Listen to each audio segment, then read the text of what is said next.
Ten Sons, a Chinese legend. Retold by Eric A. Kimmel. Illustrated by Yongshen Xuan.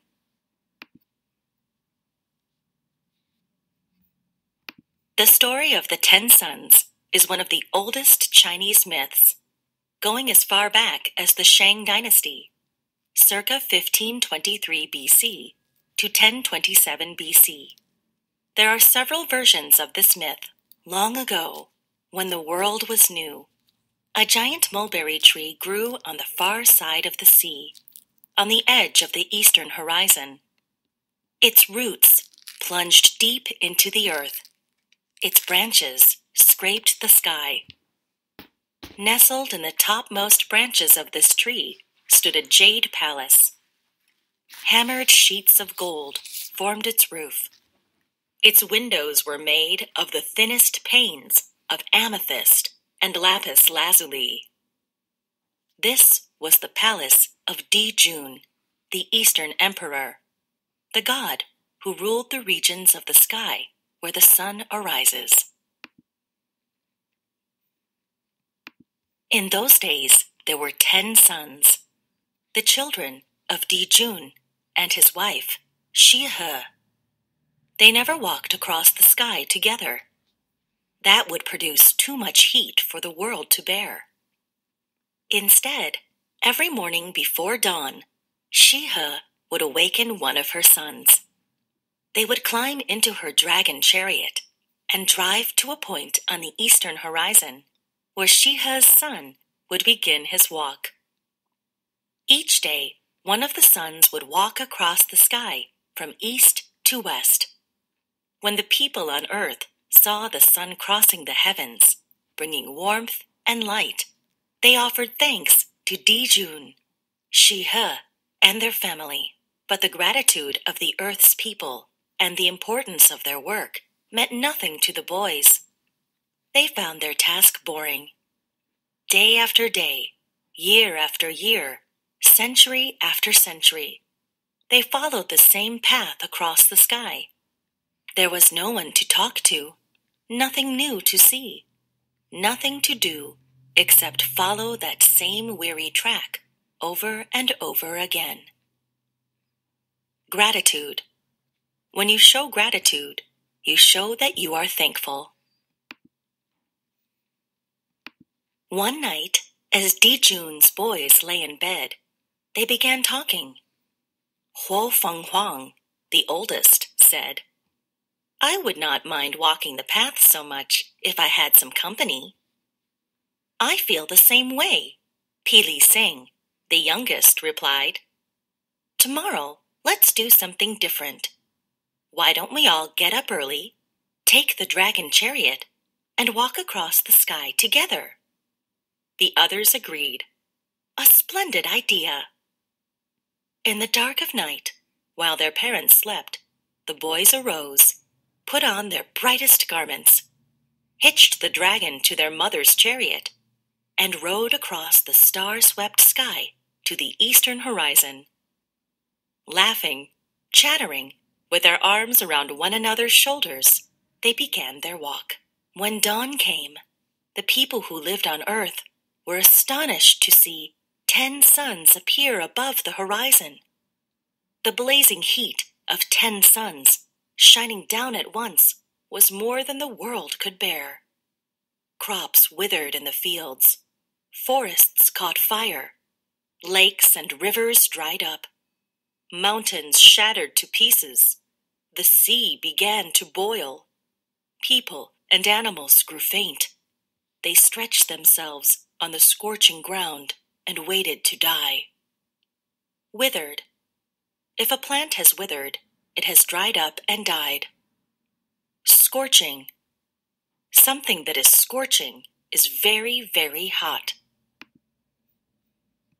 The great Emperor Shun, who ruled the nations of the world, cried to Eastern god Dijun, "Why are you punishing us? What have the creatures of earth done to deserve this terrible fate? Have we not followed the proper rites? Have we not offered the correct sacrifices? Why have you sent your sons to destroy us? The great emperor's cries woke Di Jun and Shi He. They looked out the window of the Jade Palace. In the distance, they saw their 10 sons marching together across the sky. Di Jun and Shi He called to them, "Come back at once! Go no further!" But the boys did not listen. Earth was far below. They could not see the damage they were causing. Higher and higher they climbed, until they reached the place where the sun stands at noon. Di Jun could not allow the world to be destroyed. The existence of all living things depended on him. If his sons would not abandon their reckless walk, he would have to stop them. Di Jun summoned Hu Yi, the archer of heaven. Reckless. Someone who is reckless does not care how his or her actions affect others. Hu Yi had once been a man. He introduced the science of archery to the world by inventing the bow and arrow. As a reward for his discovery, the gods placed him in the heavens among the constellations. Di Jun presented Hu Yi with a magic bow and 10 magic arrows. With tears filling his eyes, he told Hu Yi, "Shoot down the 10 sons, my sons, who are burning up the earth." Hu Yi refused. "How can I harm your boys? They are like my children. I taught them to shoot with a bow and arrow. We both still love them, even when they disobey." "I love the creatures of the earth, too. I must protect them," Di Jun told Hu Yi. "Do not be afraid. You will not harm the boys. My sons will not be hurt, but they will be changed. Never again will they cross the sky as sons. They will be gods no more. Hurry, do as I command. There is no time to spare. The earth is dying." Hu Yi took Di Jun's bow and magic arrows. He rode the wind down to earth. Taking his place on top of White Mountain, he planted his feet firmly and took careful aim.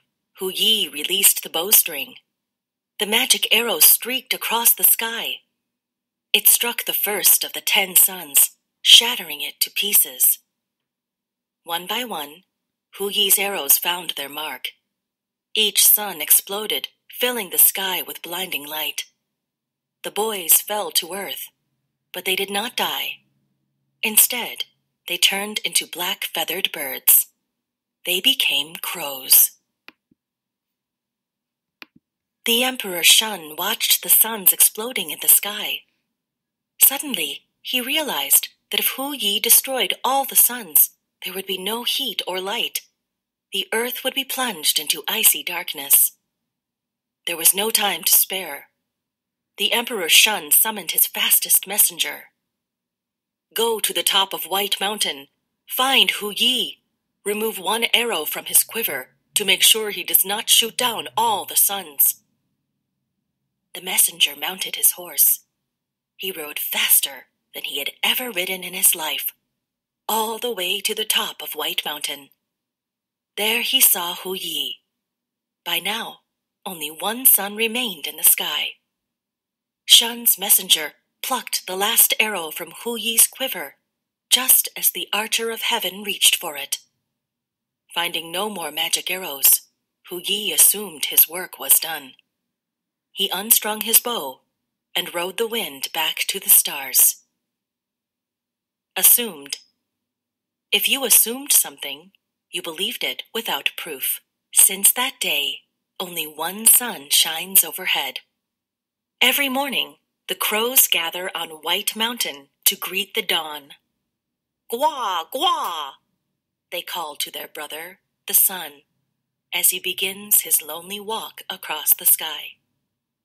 For they remember that once they too were gods, and hope for the day when their parents, Di Jun and Shi He, will forgive them.